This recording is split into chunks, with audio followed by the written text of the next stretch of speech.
Guys, இனி என்ன குழம்பு வைக்கணுங்கிற கவலையை விட்டு தள்ளுங்க. சாதம், இட்லி, தோசை எல்லாத்துக்குமே ஆல் இன் ஆல் இதே மாதிரி ஹெல்த்தியான பொடி பண்ணி வச்சுட்டிங்கன்னா வேலை மிச்சம். Welcome to return to channel. நான் இன்றைக்கி ஒரு கப் அளவுக்கு எள் எடுத்திருக்கேன். எள்ளை நல்லா வறுத்துக்கோங்க. நல்ல மனம் வந்து பட்டு பட்டுன்னு வெடிக்கும். அந்தளவுக்கு நல்லா வறுத்துக்கோங்க. இப்போ இதை ஒரு தட்டில் மாற்றி எடுத்து வச்சுக்கலாம். இன்னொரு சைடு வந்து இதே மாதிரி 2 கப் அளவுக்கு உளுந்து, கருப்பு உளுந்து தான் எடுக்கணும். கருப்பு உளுந்து தான் சத்து வெள்ளை உளுந்தை விட. அதுதான் டேஸ்ட்டும் நல்லாயிருக்கும்.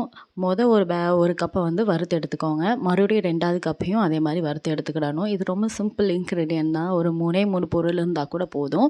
இப்போ உளுந்தும் நல்லா வறுப்பட்டுட்டு இதை அதே தட்டில் போட்டு கொட்டி ஆற வச்சுக்கிடணும். இப்போ வந்து காரத்துக்காக வத்தல் வந்து உங்களுடைய காரத்துக்கு ஏற்ப நான் இன்றைக்கி ஒரு 10-12 வத்தல் எடுத்திருக்கேன்னு வச்சுக்கோமே. அந்த வத்தலை வந்து நல்லா வறுத்து எடுத்துக்கோங்க. ஒரு 12 வத்தல் போதும்.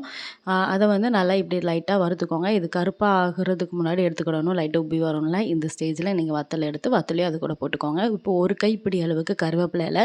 நீங்கள் எந்த பொடி பண்ணாலும் சரி, அதில் கருவேப்பிலை இலையை ஒரு கொத்து அளவுக்கு நீங்கள் போட்டு பண்ணீங்க அப்படின்னா உடம்புக்கு ரொம்ப நல்லது, முடிக்கும் ரொம்ப நல்லது. நம்மளுக்கு அயன் சத்து இருக்குது. நம்ம வந்து ஹெல்த்தியாக சாப்பிடணும்ல. இதே மாதிரி கருவேப்பிலையை தனியாக சாப்பிட்டா நம்மளுக்கு பிடிக்காது. இதே மாதிரி பொடியாக்கி சாப்பிட்டுடலாம்.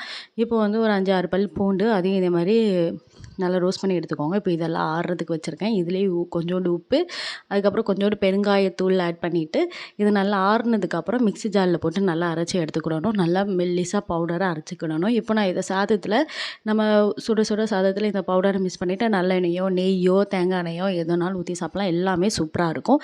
நல்லா வரவே டேஸ்ட்டும் சூப்பராக இருக்கும். நல்லா உரைப்பு, காரம், ஃப்ளேவர் எல்லாமே சூப்பராகவே இருக்கும். அதே மாதிரி நல்லா இட்லியை வெட்டி போட்டுட்டு எங்கள் அம்மா என்ன பண்ணுவாங்கன்னா, காலையிலேயே இட்லியை அவிச்சு அதை நல்லா வெட்டி போட்டுட்டு இந்த பொடியும் போட்டு தேங்காய் எண்ணெய் ஊற்றி நல்லா மிக்ஸ் பண்ணி தந்துடுவாங்க. நல்லா ஊறி போய் ரொம்ப சூப்பராக இருக்கும். டேஸ்ட் அட்டகாசமாக இருக்கும். ட்ரை பண்ணி பாருங்கள். நல்லதே சாப்பிடுவோம். நல்லா இருப்போம். எப்படி இருந்தது அப்படிங்கிறத கீழே கமெண்ட் பண்ணிடுங்க. அடுத்தடுத்த வீடியோ போடுறதுக்கு எனக்கும் ரொம்ப மோட்டிவேஷனாக இருக்கும். அப்படியே நம்ம சேனலையும் இந்த வீடியோவை லைக் அண்ட் சப்ஸ்கிரைப்